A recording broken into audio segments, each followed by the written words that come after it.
During this incident, what we know right now is that a 40-year-old suspect from Burton, he's a male, he drove his vehicle through the front doors of the church. He then exited his vehicle, firing several rounds at individuals within the church. 10 gunshot victims have been transported to local hospitals at this time, including one who has been deceased. Officers who were trained immediately responded to the area.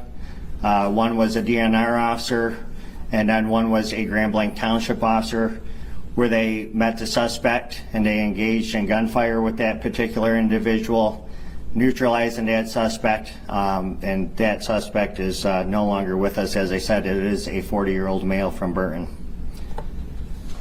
During all this incident as well, there was a fire that occurred, and we believe that was deliberately set by the suspect. We do believe that we will find additional victims once we have that scene secure. That fire was just extinguished by the Blanc Township Fire Department within the past hour. So where we go from here is we have investigators. We're going to do search warrants on the suspect's residence. We're going to find out if there was a motive. We're going to go through cell phone records, things like that. We had FBI, they're devoting 100 agents to this area because, as you can imagine, there's a lot of witnesses that were within the church, and that is a lot of witness information, statements that we have to obtain. So I'd like to thank all the agencies who responded, the City of Grand Blanc, Genesee County, Oakland County Sheriff's Office, Flint Township Police Department, the DNR, the State Police, and the ATF. I will provide additional information for you at 5 p.m., but I am willing to take any questions that you have that I could possibly answer right now. Chief, can you talk about the progress of events? Did the suspect set the fire, they get back inside of his vehicle and then ran the front door, or did it all happen at the same time? So from what I understand, and again, this is just a preliminary investigation right now, from what I have been briefed on, is that he rammed the vehicle through the front door, exited, then started firing shots.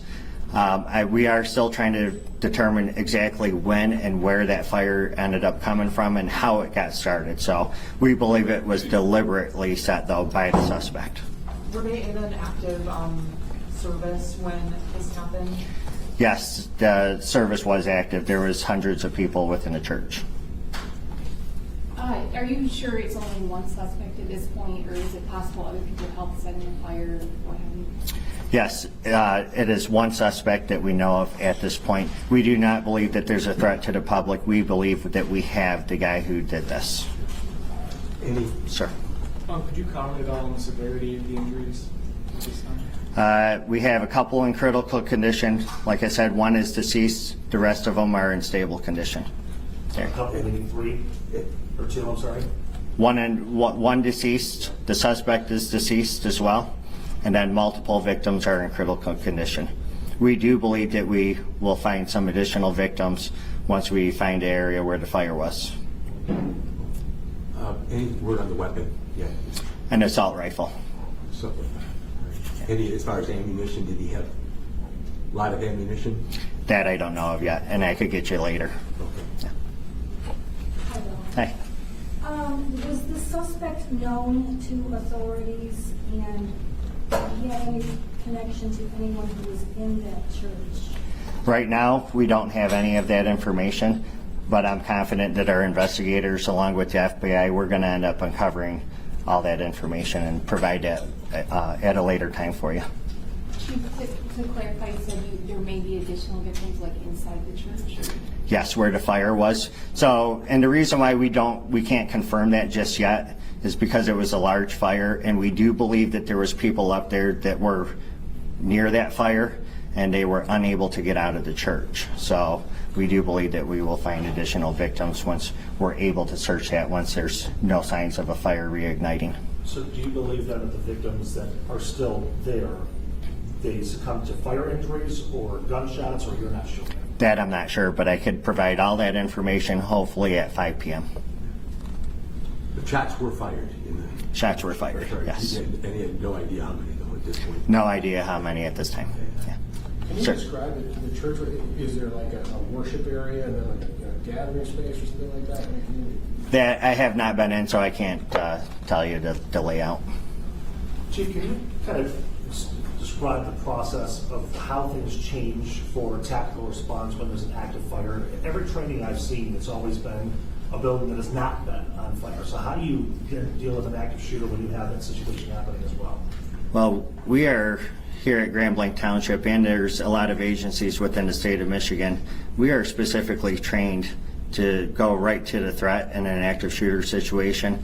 And I'm proud of my guys and the DNR who responded to this scene, who immediately took that suspect out, so there was no additional victims. So it was a great job by our staff. Okay. So it was a law enforcement officer that neutralized the suspect? Yes, there's 2 law enforcement officers involved. I will be back here at 5 p.m. to give you additional information and hopefully answer some of the questions that you guys went over here today. So, okay. Supervisor Bennett?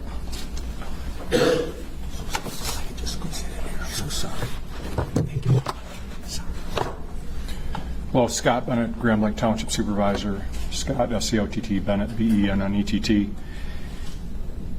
First, let me say we are heartbroken.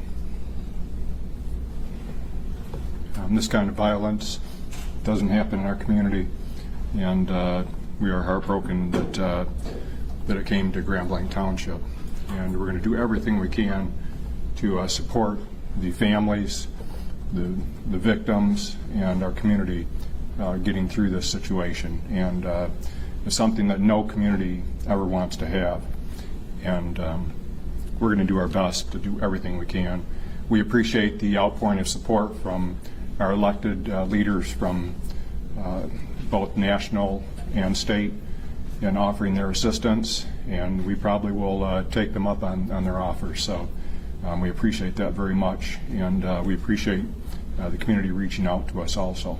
So the details are yet to come, as Chief Rennie has said, and we'll wait for a little bit later today when we have the rest of the situation assessed. But it may take a little while to do that. But thank you for all the support, and I'm sure that the families and the victims are going to need that. It's a tragedy that nobody wants to encounter. Thank you.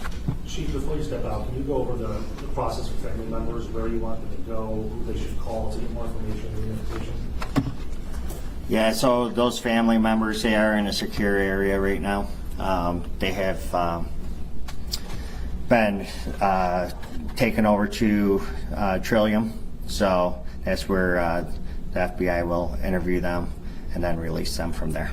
So. I mean, in terms of anybody who might be at home who's not there, who wants to check in to see if their loved one is okay, is there a number or a place that you want them to go?